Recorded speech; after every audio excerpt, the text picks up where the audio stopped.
while everyone else is looking up at Northrop Grumman's latest flying wing, you should be looking back at the historic comments made by one of the company's namesakes, John Jack Northrop, a man that popular science described as a visionary who became a giant in aviation, whose pet project was the flying wing that was developed in the 1940s and eventually evolved into the B-21 Raider of today.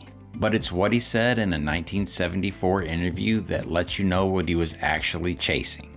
Because within this 8-minute interview, the 79-year-old Northrop admits that he's been fascinated by UFOs for over 20 years. Because in 1950, he came to the realization that, as General Nathan Twining once said, the phenomenon is real and not something visionary or fictitious. And Mr. Northrop attributed this realization to a UFO sighting that was relayed to him by a man that became known as the Dean of Northrop Test Pilots, Mr. Max R. Stanley. Stanley was the Northrop Corporation's chief test pilot that made the first flight of the Northrop XB-35 flying wing on June 25, 1946. But it was Stanley's flight from Albuquerque to Los Angeles in 1950 that may have made the biggest impact on Mr. Northrop. Because on that flight, Stanley and two of Northrop's top technicians observed a UFO for more than 20 minutes that, quote, could not be explained by any of the techniques that we knew then or know now. And quick reminder, in 1950, there were definitely no drones, bro. Over the course of the next 23 years, Mr. Northrop began to dig into the UFO mystery, and he concluded that these objects represent a source of power of which we're not acquainted, but there is also a source of propulsion which we're not acquainted, because the UFOs seem to have unlimited power. He also noted that UFOs could travel at speeds very much higher than anything that we have achieved even with our supersonic aircraft, without sonic booms and the things that we don't like about our supersonic aircraft. And he said that they've all been seen to accelerate rapidly, to be able to stop, to be able to turn rapidly, to be able to hover at will anywhere they want to go. And he concluded that their performance was somehow not dependent on or impacted by their various unaerodynamic shapes.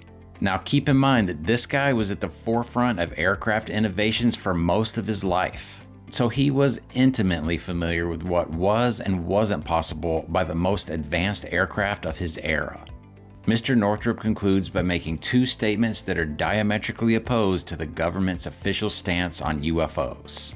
Unlike Aero and NASA, who think that the only way to understand UFOs is to ignore the past and focus on the future, Mr. Northrop believed that we have records of thousands and thousands of sightings, and those could be correlated by the use of modern computers so that we could probably learn a great deal that we don't understand now simply by that type of a study. And his following conclusion couldn't be more opposite than what was published by the Air Force in the Condon Report just 5 years before Mr. Northrop said, but I do believe that it's something that is realistic, something that is tremendously valuable, something that we ought to study as soon and as rigorously as it can possibly be arranged for. And that the UFO subject is a subject which deserves the highest type of scientific study and at an early date. The advantages to be gained are perfectly enormous.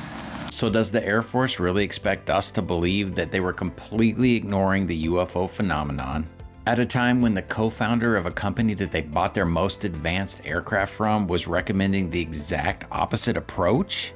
Come on, man.